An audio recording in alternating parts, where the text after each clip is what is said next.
जुरैज नफल पढ़ रहे थे, माँ ने आवाज़ दी, वो आ नहीं सके, नमाज में थे, माँ नाराज़ हो गई। उसने हाथ उठा के कहा, अल्लाह ये उतनी देर तक मरे ना जब तक किसी बुरी औरत का मुंह ना देख ले। किसी और की दुआ के लिए सनद नहीं है कि वो तेरे हक में ज़रूर कबूल होगी, लेकिन माँ बाप की दुआ के लिए मेरे नबी पाक ने सनद बयान की है। सैयद आलम सल्लल्लाहु अलैहि वसल्लम फरमाते हैं, जब भी माँ बाप औलाद के लिए हाथ उठाते हैं रब ज़रूर कबूलियत का शर्फ अता करता है। तो जहाँ सनद मौजूद है ना, कुछ इफ्तिताह अब्बा जी से भी करा लेने चाहिए, कुछ काम शुरू करने से पहले सिर्फ अम्मा से ही दुआ करा लेनी चाहिए। ये वाला इफ्तिताह भी बड़े काम का है, क्योंकि यहाँ सनद बयान कर दिया मेरे नबी करीम। तो जनाब जुरैज की माँ नाराज़ हो गई, कहने लगी अल्लाह इसने मेरी बात नहीं सुनी। अब थे तो वो नेक, लेकिन रब करीम की हिकमत का तकाजा है, माँ की दुआ को भी कबूल करना था। अल्लाह ने आजमाइश में मुब्तला कर दिया। वालदा तो चली गई, वो एक खैमे में, एक कुटिया में, एक झोंपड़ी में इबादत करते थे, अल्लाह को याद करते थे, रब रब करते थे, और लोग उनकी बड़ी तारीफ़ भी करते थे। लोग उनके इरादतमंद भी थे, अकीदतमंद भी थे, अहले मोहब्बत भी थे। एक औरत आ गई, बस वो अल्लाह की हिकमत पूरी होनी थी। उसने आके पहले तो उन्हें अपनी तरफ माइल करना चाहा, जब ना माइल हुए तो इल्ज़ाम लगा दिया। ये हमारे दौर का तकाजा है, लोग पहले आपको अपने हक में कायल करते हैं, अपनी फर्मा बरदारी में लाना चाहते हैं। अगर आप नहीं आते तो फिर वो आपको मुजरम करार दे देते हैं, या मेरे साथ चल वरना फिर मैं तेरे खिलाफ प्रोपेगेंडा करूंगा। दो ही बातें। पहले उसने कायल किया, जब जनाब जुनैज कायल ना हुए तो उसने करीब एक चरवाहा था, उस चरवाहे के साथ जाके मुंह काला किया। मुकर्रर वक्त पे बच्चा पैदा हो गया। लोगों ने कहा किसका है? कहने लगी इस खानकाह में, इस हुजरे में इबादत करने वाले का है।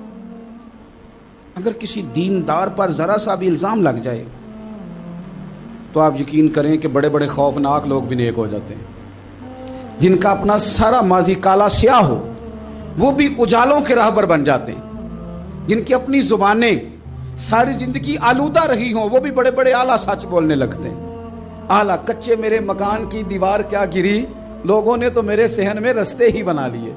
बड़े लोग आ जाते हैं, फिर बड़ा कुछ करते हैं और बड़े बड़े खौफनाक जुमले कसते हैं। बस को नुक्ता जो हाथ आ गया, ऐसे जैसे गिरने का इंतजार कर रहे थे। अब जनाब लोग उठे, एहतजाज शुरू हो गया, शोर पड़ गया। ये बाबा बड़ा नेक बनता था, नफल पढ़ता था, इबादतें करता था, देखो इसका हाल क्या है कि इसने नाजायज बच्चा पैदा किया। बगैर तहकीक के मैं कह चुका हूं कि उलझे उलझे बिखरे बिखरे रोज शब देखेगा कौन, लोग तेरा जुर्म देखेंगे सबब देखेगा कौन। लोग तेरा जुर्म देखेंगे सबब, कोई गौर नहीं करता कि वजह क्या थी। ओ भाई कुछ तो मजबूरियां रही होंगी, यूं ही कोई बेवफा नहीं होता।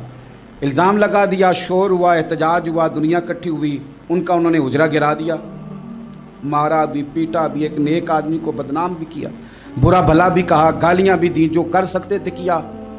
अब जब सज़ा देने लगे ना तो जनाब जुरैज कहने लगे थोड़ी सी इजाज़त देते हो, मार तो तुमने देना ही है। कहा जनाब ठीक है देते हैं। उन्होंने कहा सिर्फ 2 नफल पढ़ने हैं। अब वो नफल पढ़ रहे थे तो लोग उस वक्त भी कह रहे थे फराड ही कर रहा है, धोखा ही दे रहा है, चूंकि ज़हन बन गया ना, बदगुमानी आ गई। उन्होंने 2 नफल पढ़ के हाथ उठाए, कहा अल्लाह जाना तो मैंने है, पर इस रुसवाई के साथ जनाजे तक नहीं खराब हो जाते, कब्रें तक नहीं लोग बदनाम कर देते। कहा अल्लाह जाना तो है, फिर इस रुसवाई के साथ तो मेरी मदद फरमा। अब तो मेरा केस तेरी ही अदालत में है, तू रहमत का दरवाजा खोल। हाथ उठाए, दुआ मांगी, नफल पढ़े, पूरे मजमे पे नजर दौड़ाई, कोई नहीं था सपोर्ट करने वाला। कल तक जो कहते थे ना तेरे लिए जिएंगे, तेरे लिए मरेंगे, सारी उम्र ही आटा गुद्दा है, लखा कीते नहीं पेड़े।